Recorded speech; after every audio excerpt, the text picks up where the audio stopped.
I received this from President because they sent you a letter about how this is how you'll dress, this is where you'll sit. There'll be a ceremony before the ceremony where they'll train you, how you have to sit, all of that. I said I want to wear a chef's coat. And so I asked them, and they said, no, it's a uniform for us. And we take pride in it because I wanted chefs of India. It was not that I am getting that Padma Shri. It is the award is for chefs of India.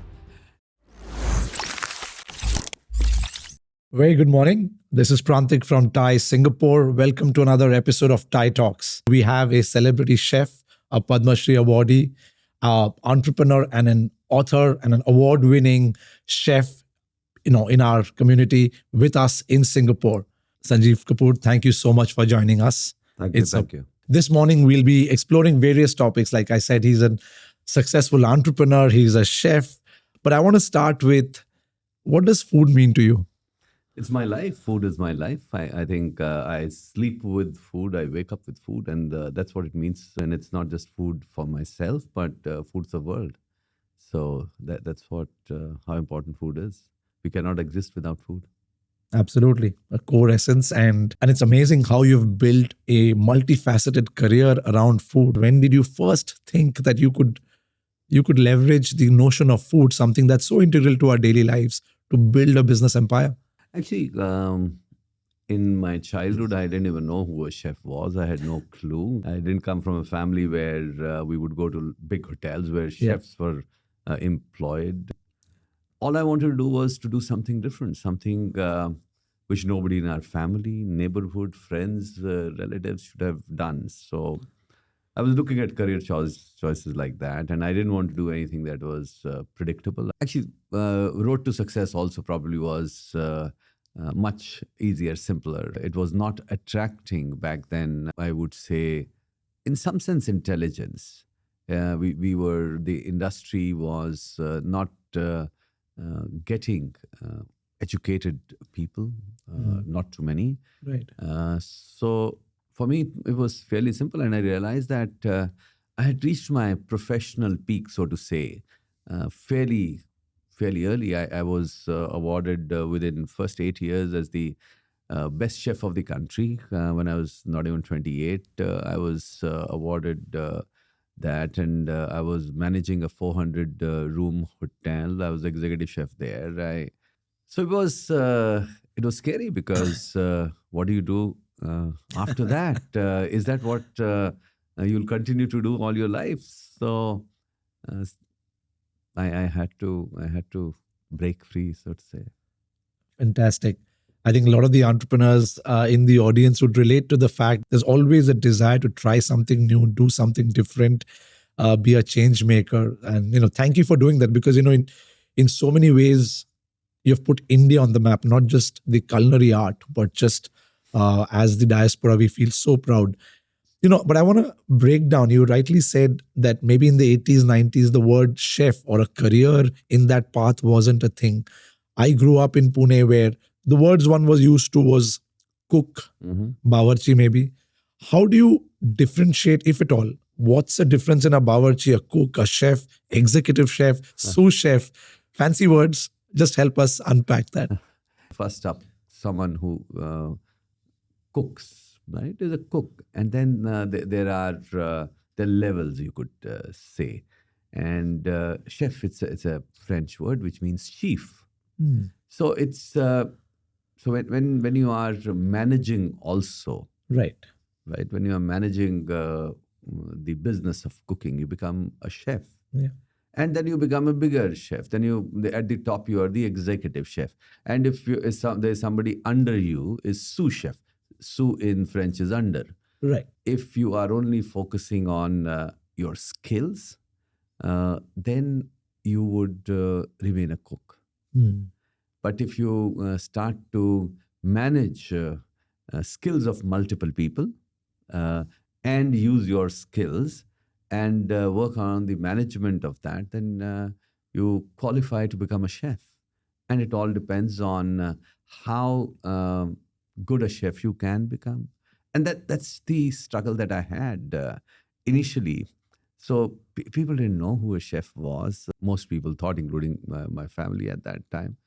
I had not studied enough because being a chef, the study was not Right. too much, right? So at 28, I was in Mumbai, and while going to the hotel on my motorcycle, I would see there was I would cross this institute, Narsi Munji Institute of Management Studies, Right. NMIMS. They had MBA program, a part-time MBA.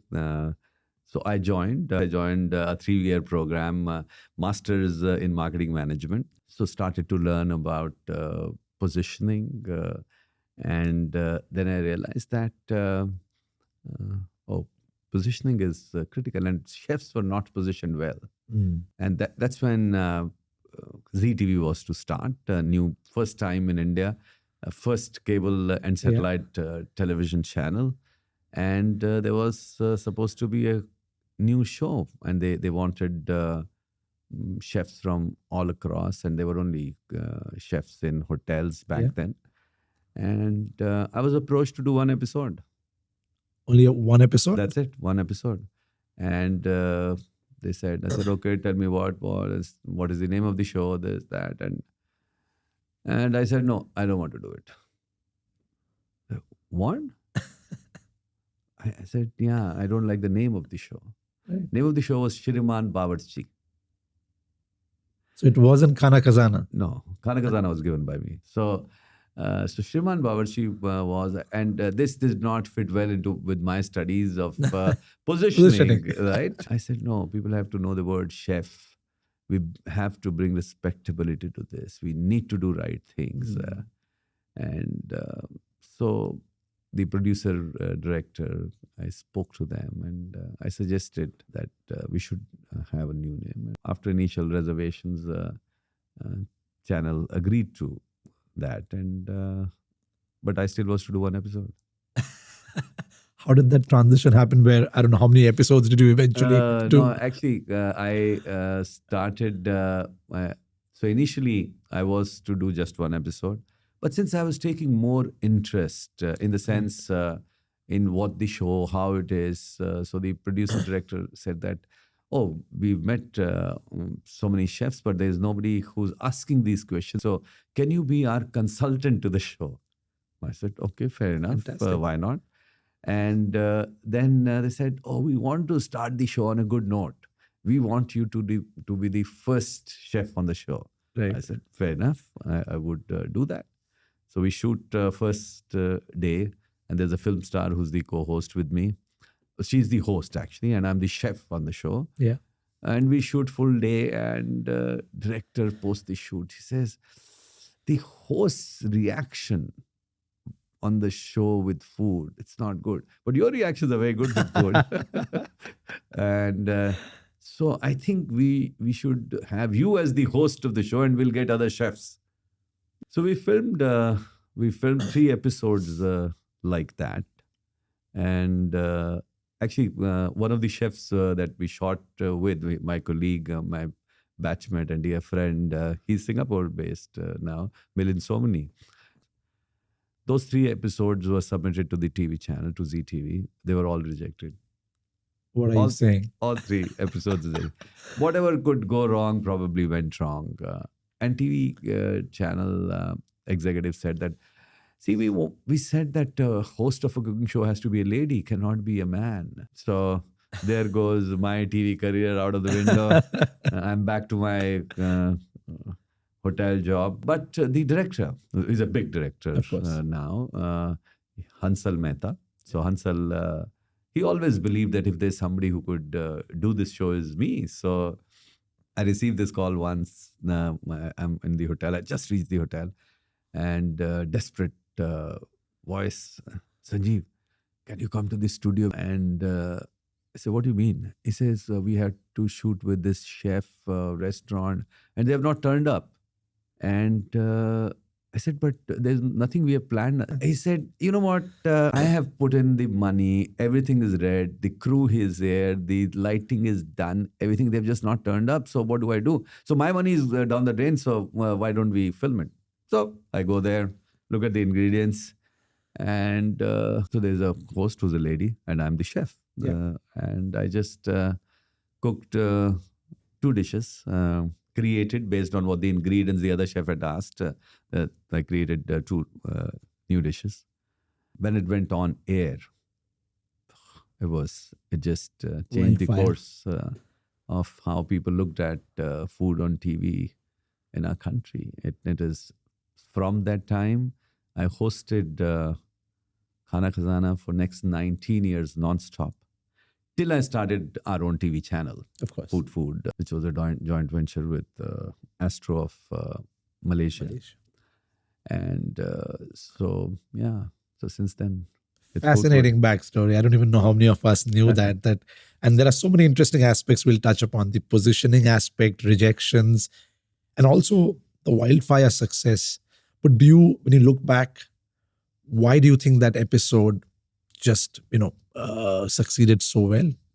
I think it was a package. And actually, Hansal also briefed me. Since he knew me, he said, I want you to do it in a way that people remember you. And there was rawness in the episode. There was honesty. I was creating something that was not done before. And dishes were great. They were great to look at. It was TV. And I have always been a teacher. When I became a chef, chefs in India did not share their recipes. They did not teach. They kept all their secrets to themselves. Right. So it was very tough for people like me to learn techniques, trade secrets. We didn't know. So it was frustrating. So I made a promise to myself that whenever I learn something, I would share that as soon as possible. So right from my first job, I started to teach, no matter what. And that helped because, and by that time I had been teaching for about 7-8 years. And so I could teach. I've been used to speaking right from my childhood. I've been a debater. I've been elocution contest. I've been, so all my institutional history, if you see, I've been a great speaker, so to say. Yeah. So speaking comes naturally to me. Yeah. So if a person can speak, cook, smile, teach, the whole package. How can you go wrong? And actually, this is what Hansal had seen earlier. Right. And viewers, TV is, it's honest medium. People can make out the intent. People can, unless you are acting. Now, you touched upon a great thing. We talk in our tech world about open source software. And you've sort of a pioneer of open sourcing the whole recipe aspect. And that's interesting. Has that become mainstream to open source it and share? I think most people love to share because actually there's no great secret. Give me a complex thing, I'll break it down and I'd say, okay, this is how it is done. Unless it is protected by law. Right? See, what happens is our law also gave protection, right? Yeah. Oh, no, this is your IP. Yeah. Right? So the first recipe that I did on show was Sham Savera. And today, maybe over 10,000 restaurants all over the world use that recipe and they benefit from it. And many people, even including our team, they would say, oh, we should get royalty. I said, no, this is antithesis of what we do. Yeah. Right? It is. So I want more and more people use. So you are from Pune, Prantika. So I remember I was doing a book launch at Crosswords in Pune. And the store manager was very keen that in that mall, he said, oh, there's a young chef who has opened a restaurant and he's very keen to meet you and he wants you to come to his restaurant. While you are finishing the event, can you just meet him for 2 minutes? I said, fair enough. So he's standing outside in a big thali with a menu on that. He comes, he puts it on my feet, touches my feet, and he starts to cry. And he says, the whole menu is only your recipes. So what do I tell him? That don't do this. How can you say that these are my recipes? It's not always what people think of business. Great business can be done by giving. You don't have to just only take. Oh, this is fantastic message that it's obviously so kind and generous, and especially when you're feeding someone. So juxtaposing, positioning, the importance of it, and your long-standing decades of relationship with Singapore. Tell us a bit more about that journey.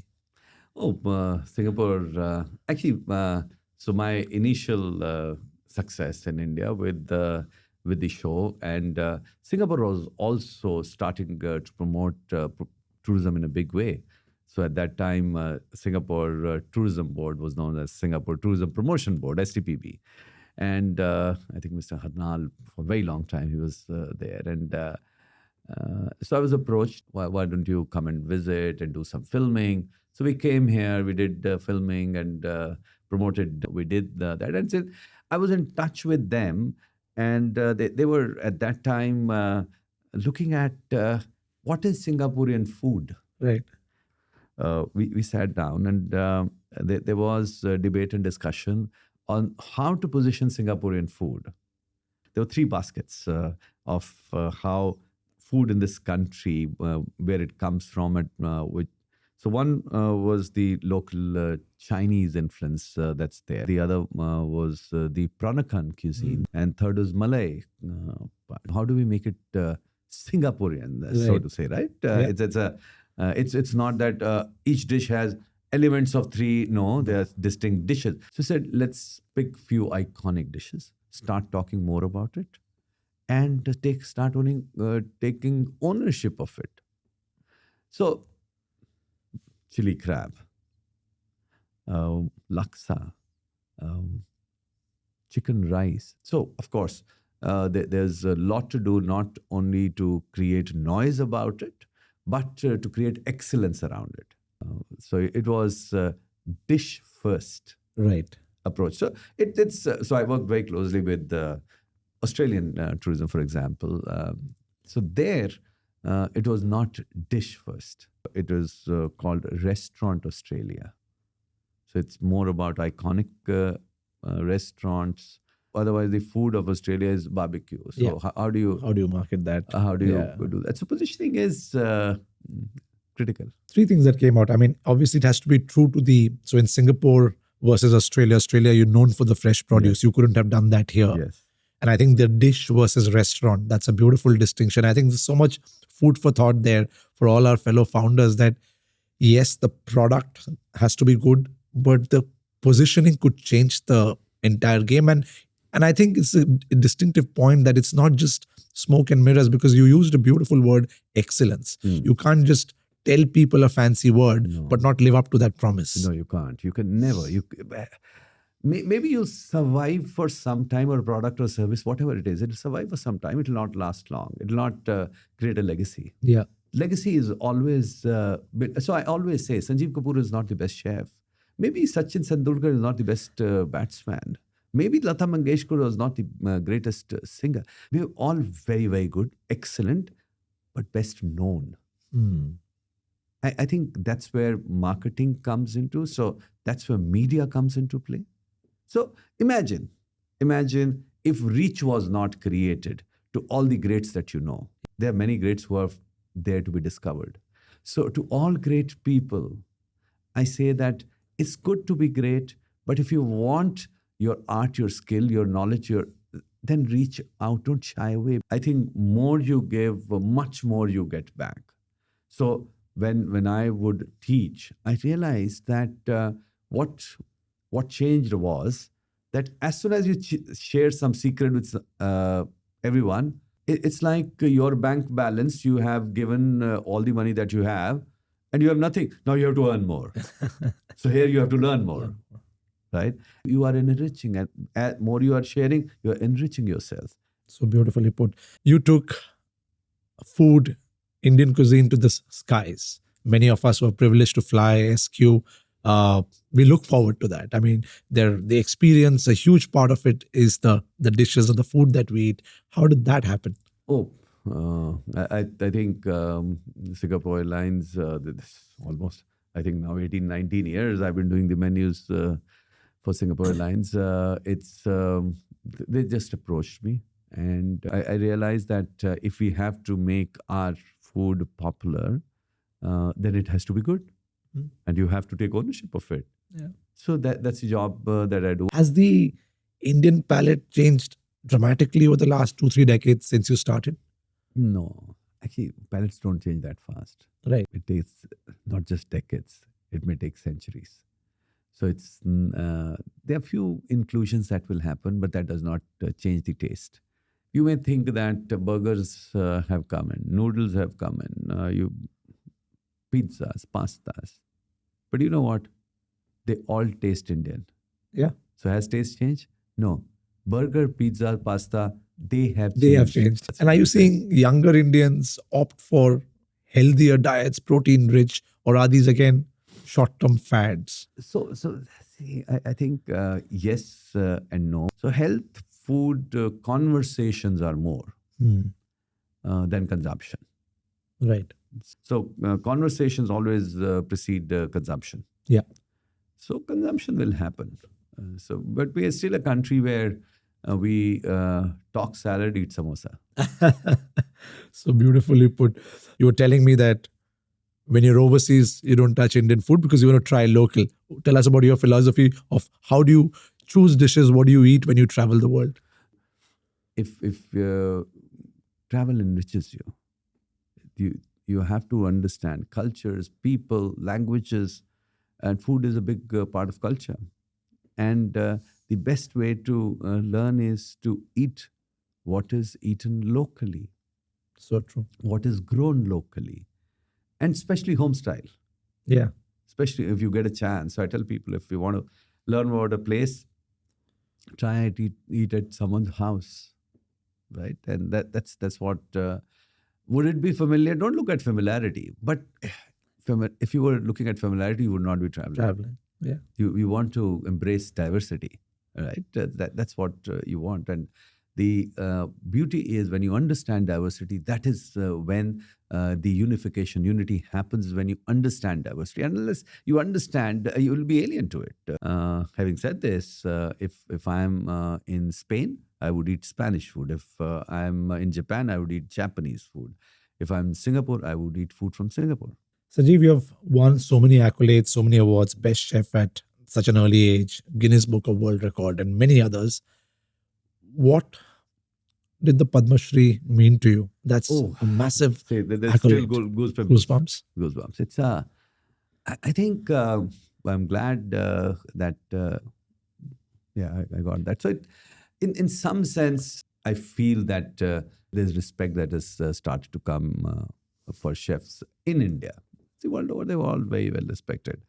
When I received this from President, because they said your letter about how this is how you'll dress, this is where you'll sit. There'll be a ceremony before the ceremony where they'll train you, how you have to sit, all of that.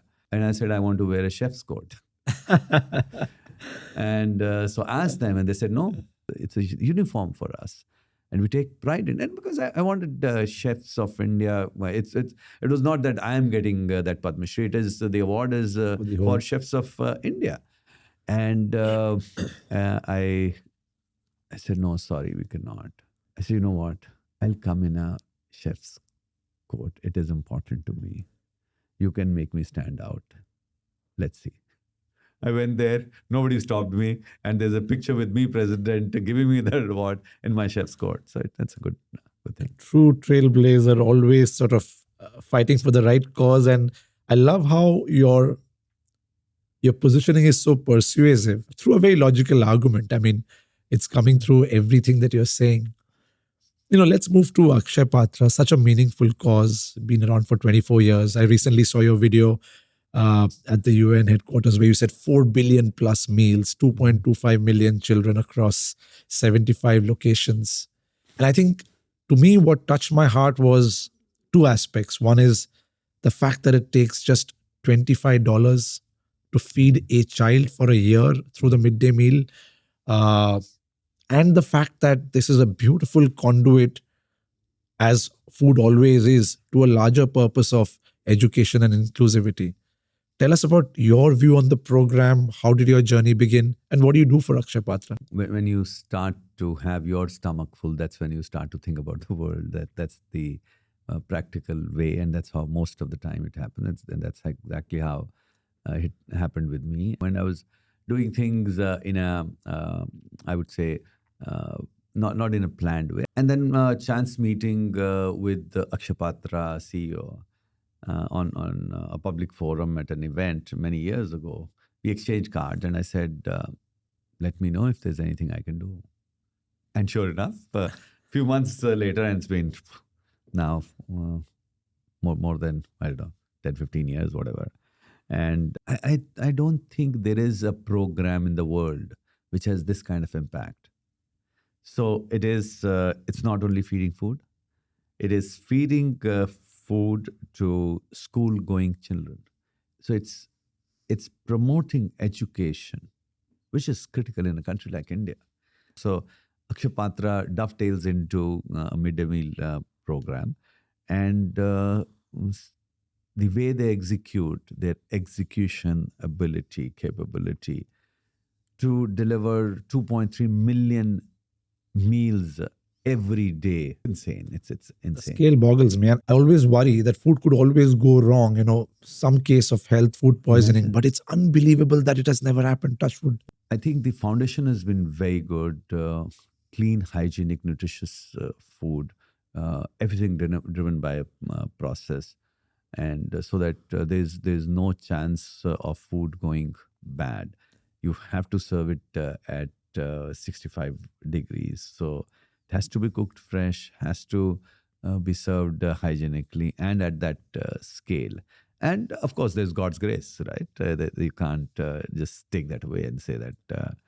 And good wishes of lots of people. So there's no contract that I have with Akshaya Patra. There's not that I'm their brand ambassador, goodwill ambassador, nothing. I just, you ask me, I do. You do. You don't even ask me, I still do. Whatever. So but it's a beautiful, I think, relationship that we have where I feel that there are a few skill sets that I have. So I can contribute with that. I read a piece you spoke about the whole notion of hidden hunger in India. India is growing. We feel proud as a diaspora, so many good things. But when I look at the global hunger index, unfortunately, I think this year we're at 105 out of 127. That's a dichotomy as well. Your thoughts on how do you sort of define hidden hunger? What can we do? What is Akshaya Patra doing about it? Right. So government's intent is very, very clear. It's not that government's intent is not there. Government is looking at it head on. It's not taking it lightly. But I think the way we are growing, the way world is looking at us, we need to do better. We need to become much better. And I think all of us and the whole Indian diaspora can take pole position in it. I can say that. And it can be in different ways. It need not be only through food. Honorable Prime Minister announced recently, a couple of days ago, that if all the Indian diaspora, Indians who are there, if they take ownership of bringing 5 people from their close circle into India, look at the number of tourists that we get into India, right? So it's the overall economic. I think what we need it's not just the hunger issue. If you're Indian at heart, no matter where we live, I think we can contribute. Should we? It's a personal choice. Yeah, and to be Viksit Bharat, I think we need to be well nourished, and I think Akshaya Patra is doing a phenomenal job. Sanjeev, as we close, you've been associated with Thai for a long time. You were telling me you've spoken at Thai cons and you've been to Hubli.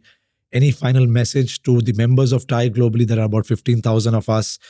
In terms of the diaspora, in terms of what more we can do for Akshaya Patra, your final thoughts?